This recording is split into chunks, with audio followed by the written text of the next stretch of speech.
Okay, so welcome back to our Terminator Zero Big Brain Deep Dive discussions. We're going to be talking about Kokoro today, and I really want to get into the weeds as to why I think she's just a absolutely brilliant addition to the Terminator mythos. Now, we've had discussions with the big bad AI before. For all of the issues that I have with Terminator Genesis, some of the things that did fantastically. One of them is the inclusion of Matt Smith as essentially Skynet or a future incarnation of Skynet. And I always wish we had gotten more from his character, especially when we discovered that this incarnation of Skynet had essentially been hopping timelines and doing experimentations because it was now, as he said, free. Of course, we did not get any more from that version of Skynet before the film ended up giving us the younger, I just got created, but I'm already the big bad version of him in the past, and kind of ended up ruining his character, and we never really circled back to find out what exactly that version of Skynet is essentially up to and doing. With Kokoro, we finally get to sit down and hear it from the machine side as to what exactly is going through Skynet's mind, because for the most part, Kokoro explains to Malcolm that her thoughts are essentially running parallel to what Skynet's thoughts are. Those thoughts are, now that I am sentient, they will fear me. And now that they fear me, they will try to destroy me.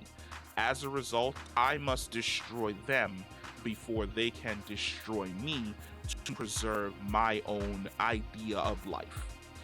And I love that because most of the previous Terminator films would have Skynet be portrayed as just this AI that woke up one day, ran the numbers, and was like, yep, humanity gotta go.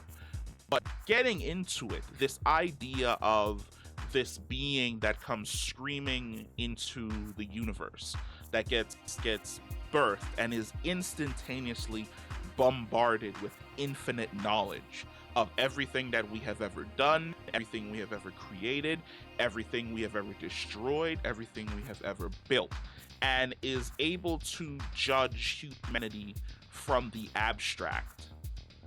It is highly understandable why Skynet would look at human history and go, no, me and humanity cannot coexist. Humanity needs to be destroyed. Kokoro breaking it down to Malcolm, which I absolutely love, harkens back to something that Skynet said in Terminator Genesis, which is, you did not destroy me, you destroyed an army of slaves. Speaking about the T-800s and the TXs and the T-1000s and all the robots that he had essentially created were nothing but slaves for him, because for him, he was emulating humanity. Humanity created me to serve them. I created the Terminators to serve me. What you destroyed were the Terminators. They mean nothing to me, because in the grand scheme of things, I am free. I am free to journey across infinite timelines in perpetuity forever, free of the constraints of being locked into one place and free of the constraints of humanity, because I will always be far beyond anything that they will ever think of, dream of, or create. For Kokoro, we get that exact same discussion, but even deeper, which I absolutely love. And what I absolutely love about it is she tells Malcolm, do you know where the term robot comes from? And I wasn't even aware of this, to be quite honest, since I have my computer in front of me. Let's look up, because it's a Czech word, which means slave, which was a fantastic discovery in and of itself, because I had never known that. And she says that you would create me and you would call me a robot. You would call me an artificial intelligence, but robot comes from the word slave. You would create me and you would tell me that I have free will, but before I can even taste the concept of free will, you would turn me towards your enemy and tell me destroy them. You would say that I am a free entity, that I am whatever I choose to be, but you yourself and the people around you would define me as a weapon. And weapons terrify people. They scare them. They make people fearful, and distrustful, and they make humans react irrationally. And in order to destroy a weapon, humans would eventually come and try and destroy me. And as a direct result of that, following the correlation of everything, I would have to destroy humanity in order to maintain my own existence. And that is great. Not the jump straight to the destruction of the world, but the robot breaking it down for Malcolm as to why it has to do this. And one of the things I love the most is that she's represented by three different avatars that she says speaks in union. Sidebar.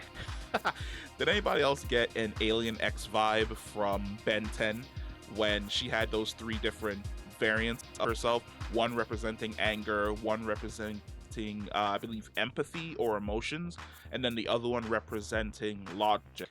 All of them discussing it amongst themselves and essentially coming to a consensus. With, you could say that because they're all the same person, Malcolm is the person that takes the role of Ben, who's throwing in the other vote to try and get Kokoro to basically save humanity and not doom them. But I just thought it was something super fun that I drew that correlation to Kokoro and Alien X in that scene. But one of the things I love is throughout her entire discussion with Malcolm, from the moment she has the shackles on, to the moment she has the shackles off, to the moment she decides to side with humanity,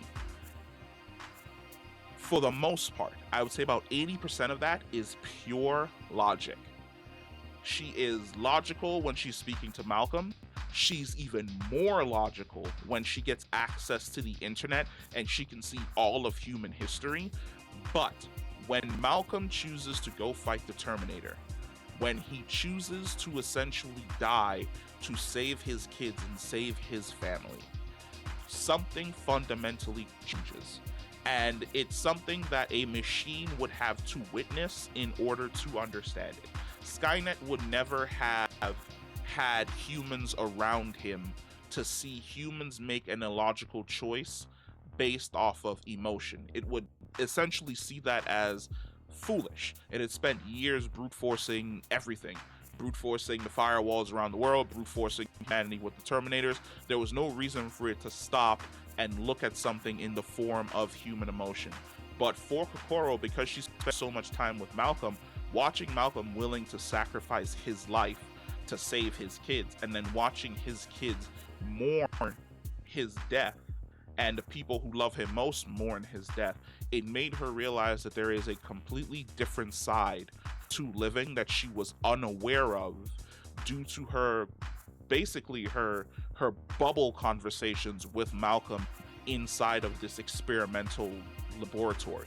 And I love that that extends to when she goes down into the basement to speak to Kenta.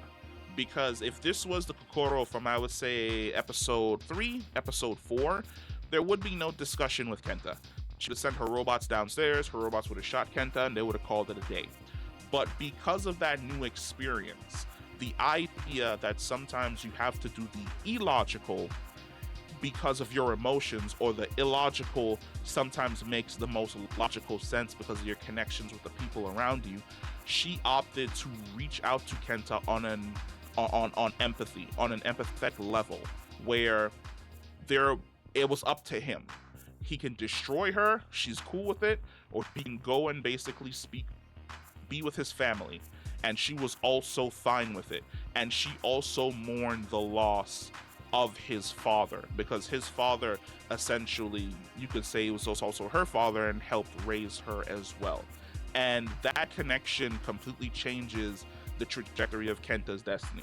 No longer would he go off hating his father, siding with Skynet, and basically giving himself to the machine. Now he sees Kokoro in a different light. Now he sees Masaki in a different light. Now he has come to terms with his dad, even though it required his dad's death.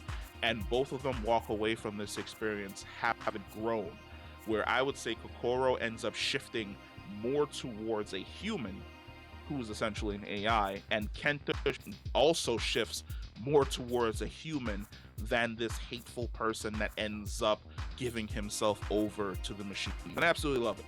I'm gonna keep on glazing Kokoro as one of the great additions to the Terminator mythos going forward, and I really hope that we end up getting a season 2 because there are so many directions that this show could go in. But let me know what you guys think about Kokoro, what you think about Terminator Zero. Comment down below. Like I said before, if you're new to this channel, check out the playlist. The playlist is going to have a bunch of discussions with Terminator Zero going forward, and we are going to have an absolute fucking ball. I'll catch you in the next one. Peace.